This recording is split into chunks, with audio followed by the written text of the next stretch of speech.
ಹೆಂಗದರಿ ದೊಡ್ಡ ಮಂದಿ? ಇನ್ನೇನು ಮಾವಿನಕಾಯಿ ಸೀಸನ್ ಮುಗಿಯಾಕ ಬಂತು. ಅಷ್ಟ್ರೊಳಗನ ನಾವು ಒಂದು ಸ್ವಲ್ಪ ಮಾವಿನಕಾಯಿ ಎಷ್ಟು ಆಕೈತೆ ಅಷ್ಟು ತಿನ್ಬೇಕಲ್ಲ. ಅದಕ್ಕೆ ಮಾವಿನಕಾಯಿ ಚಿತ್ರಾನ್ನ ಮಾಡೋಣ ಅಂತ ಹೇಳಿ ಮಾಡಾಕತ್ತಿದ್ವಿ. ಅದ್ರಾಗ ತೋತಾಪುರಿ ಮಾವಿನಕಾಯಿ ಅಂದ್ರಂತೂ ನನಗೆ ಭಾಳ ಇಷ್ಟ. ಇದಕ್ಕೆ ನಾವು ಗೋವಾ ಮಾವಿನಕಾಯಿ ಅಂತೀವಿ.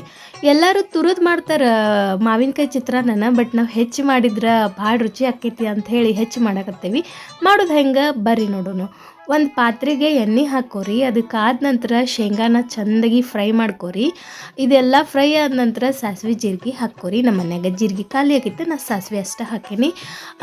ಆಮೇಲೆ ಚಂದಾಗಿ ಬೆಳ್ಳುಳ್ಳಿ ಶುಂಠಿನ ಸಣ್ಣಗೆ ಹೆಚ್ಚಿ ಹಾಕ್ಕೋಬೇಕು.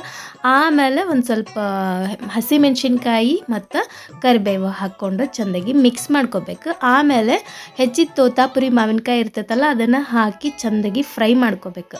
ಇದನ್ನು ಚಂದಾಗಿ ಫ್ರೈ ಮಾಡ್ಕೋಬೇಕ್ರಿ, ಅಂದ್ರೆ ಅದೆಲ್ಲ ನೀರು ಬಿಟ್ಕೋಬೇಕು. ಆಮೇಲೆ ಇದಕ್ಕೆ ಎಲ್ಲ ಇಂಗ್ರೀಡಿಯೆಂಟ್ ಹಾಕ್ಕೋಬೇಕು. ಆಮೇಲೆ ಸ್ವಲ್ಪ ಅಂದರೆ ಸ್ವಲ್ಪ ಬೆಲ್ಲ ಹಾಕ್ಕೊಂಡೀನಿ. ಅದು ಬೆಲ್ಲ ಮತ್ತು ಹುಳಿ ಟೇಸ್ಟ್ ಸಖತ್ ಇರ್ತೈತಿ. ಆಮೇಲೆ ಕೊತ್ತಂಬರಿ ಸೊಪ್ಪು ಹಾಕಿ ಮಿಕ್ಸ್ ಮಾಡಿ ಲಾಸ್ಟಿಗೆ ನಾವು ಉಪ್ಪು ಹಾಕ್ಕೋಬೇಕು. ಆಮೇಲೆ ಎಲ್ಲನೂ ಚೆಂದಾಗಿ ಮಿಕ್ಸ್ ಮಾಡ್ಕೋಬೇಕು. ಇದು ಸ್ವಲ್ಪ ಆರಿದ ನಂತರ ಅನ್ನ ಹಾಕಿ ಚೆಂದಾಗಿ ಮಿಕ್ಸ್ ಮಾಡಿಬಿಟ್ರೆ ಮಸ್ತ್ ಚಿತ್ರಾನ್ನ ರೆಡಿ ಆಕೈತಿ. ಇದೇನು ಮಾಡೋ ವಿಧಾನ ಭಾಳ ಈಸಿ ಐತ್ರಿ, ಅದರ ರುಚಿ ಅಂತೂ ಸಖತ್ ಇರ್ತೈತಿ. ಮಾಡಿ ನೋಡ್ರಿ, ಮಜಾ ಮಾಡಿರಿ, ಹಂಗೆ ನನ್ನ ಫಾಲೋ ಮಾಡಿರಿ.